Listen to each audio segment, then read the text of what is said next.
Hello student, स्वागत है आप सभी के हमारे चैनल एनसीईआरटी मैथ वाला पर।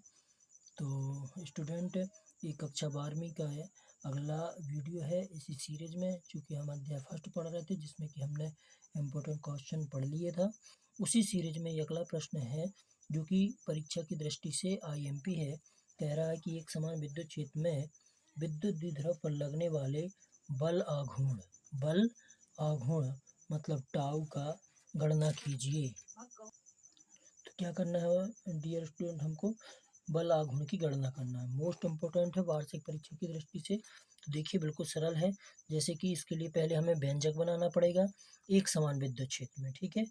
तो द्विध्रुव पर तो देखिए जो ये एक समान विद्युत क्षेत्र ई दिख रहे हैं, ये एक समान विद्युत क्षेत्र ई है जिसमें कि एक द्विध्रुव ए बी है, ए बी है, ठीक है, जो कि प्लस क्यू और माइनस क्यू आवेश से बना हुआ है जिसके बीच की दूरी 2L है, ठीक है। अब ये क्या है कि ये जो एक समान विद्युत क्षेत्र ई में स्वतंत्रता पूर्वक लटका हुआ है, कौन सा हमारा विद्युत द्विध्रुव ए बी, ठीक है। तो इस पे दो बल कार्य करते हैं, एक ए पे लगता है विद्युत क्षेत्र की दिशा में क्यू ई बल जो कि विद्युत क्षेत्र की दिशा में होता है, ठीक है, जो मतलब इसको घुमाने का प्रयास कर रहा है इस तरीके से, और एक बी पे लगता है जो कि क्यू ई जो कि नीचे की ओर लगता है। अब देखिए इसमें क्या हो रहा है कि ये जो ऊपर की ओर लग रहा है और एक लग रहा है नीचे की ओर, तो ये ऊपर वाला बल इस तरीके से घुमाने की कोशिश कर रहा है इसको, और ये नीचे वाला इस तरीके घुमाने की कोशिश कर रहा है। तो इस तरीके से ये क्या बन गया है, घूमने टाइप का लग जाता है, ठीक है। तो यहीं पे हमें बल आघूर्ण के व्यंजक की गणना करनी है डियर, ठीक है स्टूडेंट। चलिए तो हम इसको समझ लेते हैं, पहले इसकी भाषा लिख लेते हैं। देखिए स्टूडेंट, हम पहले इसकी भाषा लिख लेते हैं। क्या करते हैं, माना कि ये भी एक विद्युत द्विध्रुव है, माना कि ये भी एक विद्युत द्विध्रुव है जो कि प्लस क्यू व माइनस क्यू आवेश से मिलकर बना है, जिसकी लंबाई कितनी है, 2L है। देखिए स्टूडेंट, जैसे हमने देख लिया था कि ये एक द्विध्रुव है जिसकी लंबाई 2L है, ठीक है। इसे एक समान विद्युत क्षेत्र में, एक समान विद्युत क्षेत्र ई में, ठीक है, स्वतंत्रता पूर्वक लटकाया गया है। हमें वही लिखना है जो हमने देखा है, स्वतंत्रता पूर्वक लटकाया गया है। विद्युत क्षेत्र के कारण प्लस क्यू आवेश पर बल क्यू ई, देखिए प्लस क्यू आवेश पर बल क्यू ई विद्युत क्षेत्र की दिशा में ऊपर की ओर, तथा माइनस क्यू आवेश के कारण विद्युत क्षेत्र जो बल लग रहा है क्यू ई विद्युत क्षेत्र के विपरीत लग रहा है, ठीक है। वही हमने लिखा है, विद्युत क्षेत्र के विपरीत दिशा में लग रहा है। ये दोनों बल, एक ऊपर की ओर जा रहा है, एक नीचे की ओर जा रहा है। तो ये क्या कर रहा है, ये इस ओर घूम रहा है और वो इस ओर घूम रहा है, मतलब कि क्या बना रहा है,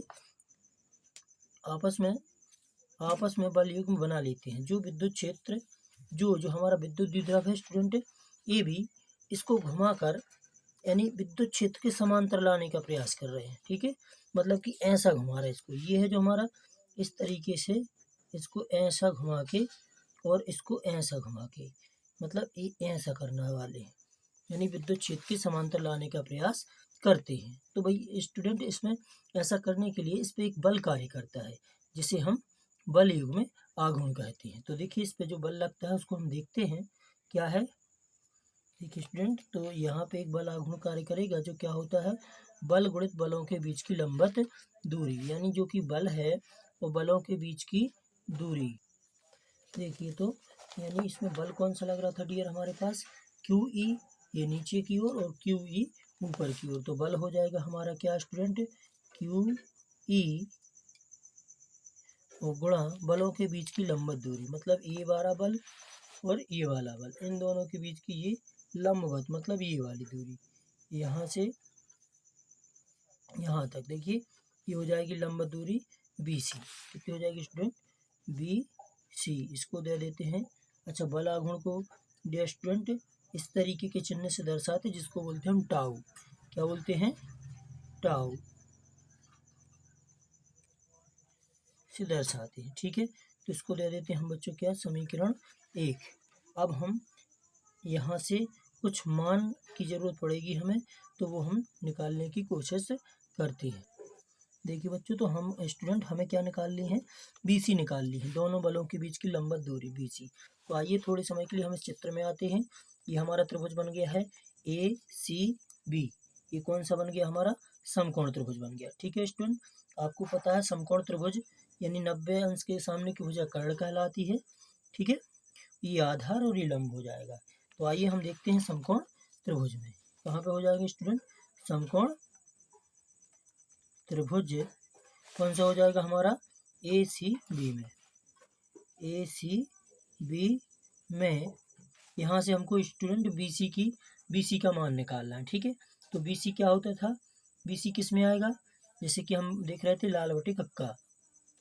ठीक है, तो साइन में होता था लंब बटे कर्ण, कोस में आधार बटे कर्ण, टेन में लंब बटे आधार। तो देखिए हमें ये चाहिए आधार, तो ये कह में आता है हमारा, साइन में लंब बटे कर्ण होता है। ठीक है, तो यहाँ पे देखिए हमारे पास ये हो जाएगा कर्ण हो जाए, लंब हो जाएगा BC। ठीक है, चूंकि हम यहाँ से थीटा ले रहे हैं तो थीटा के सामने की वजह लंब होती है, तो ये हमारा लंब हो जाएगा और ये हो जाएगा कर्ण।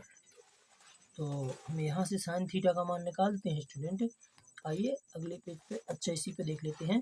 तो त्रिभुज ACB में साइन थीटा, कौन से नियम लगा देंगे हम, साइन थीटा क्या होता था, लंब बटे कर्ण। तो यहाँ पे लंब कितना है स्टूडेंट हमारे चित्र में, BC,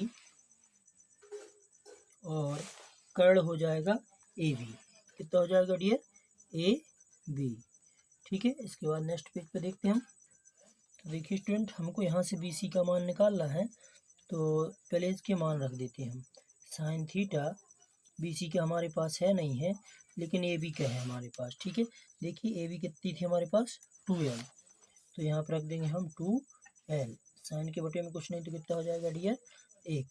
ठीक है, तो यहाँ से BC एकम BC बराबर ये हो जाएगा 2L into sine theta, 2L into sine theta. इसको दे देंगे हम इक्वेशन सेकंड।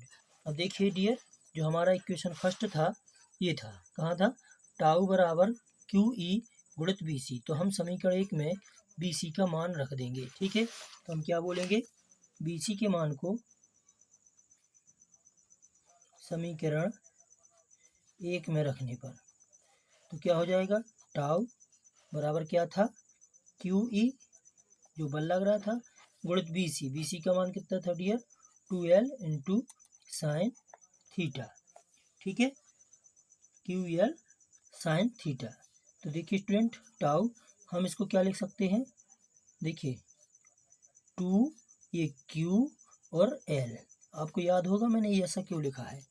ठीक है, क्योंकि हमारा द्विध्रुव आघूर्ण होता था, द्विध्रुव आघूर्ण P कितना होता था डियर, कितना होता था बोलिए, क्योंकि हमने विद्युत क्षेत्र में इसको रखा था और निरक्षीय स्थिति में भी रखा था, तो P बराबर होता था 2QL। ठीक है, यानी कि जो हमारे पास ये 2QL आया है, इसके स्थान पे हम क्या रख सकते हैं डियर, P रख सकते हैं। तो अब इधर क्या बच गया, इंटू E ये वाला E और साइन थीटा। तो इसको हम साथ में लिख लेते हैं। इसके स्थान पे डियर क्या कर देते हैं हम, P रख देंगे। P ये हो जाएगा हमारे पास, इसके स्थान पे P और E इंटू साइन थीटा। ठीक है डियर, तो ये हमारे पास आ गया है टाउ का मान, PE साइन थीटा। तो डियर ये हमारा था एक समान विद्युत क्षेत्र में बल आघूर्ण का व्यंजक, जो कि बहुत ही मोस्ट इम्पोर्टेंट है। इसका सदिश रूप और देख लीजिए स्टूडेंट, सदिश रूप। तो देखिए हमें वेक्टर लगाना है, तो टाउ के ऊपर वेक्टर लग जाएगा बराबर P के ऊपर वेक्टर लग जाएगा और E विद्युत क्षेत्र के ऊपर। साइन थीटा को इसमें लिखा नहीं जाता है। ठीक है डियर, तो ये हो गया हमारा बल आघूर्ण का व्यंजक। नीचे लिख देंगे यही बल आघूर्ण का व्यंजक है। ठीक है डियर, ये भी बहुत ही मोस्ट इम्पोर्टेंट क्वेश्चन है डियर। तो आशा है आपको समझ में आ गया होगा। मैं एक बार फिर से कर देता हूँ, आप इसका स्क्रीनशॉट ले लीजिए और या फिर स्क्रीनशॉट के साथ आप इसका नोट्स भी बना लीजिए। चलिए स्टूडेंट, तो ये कुछ समय बाद यानी कि महीने 15 दिन के बाद वीडियो बनाया गया था रियल। अगर आप कहेंगे तो इस सीरीज़ को हम आगे रखेंगे, इम्पोर्टेंट सवालों की सीरीज़ को। इसके बाद हमें कुछ क्वेश्चन और करने हैं और उसके बाद अध्याय 1 के न्यूमेरिकल क्वेश्चन करने हैं। ठीक है डियर, तो वीडियो को लाइक करिए, अपने दोस्तों से शेयर करिए ताकि हमें थोड़ा सा मोटिवेशन मिले और हम आगे के वीडियो बनाते रहें। चलिए स्टूडेंट, मिलते हैं नेक्स्ट वीडियो में। Bye bye, take care, all the best.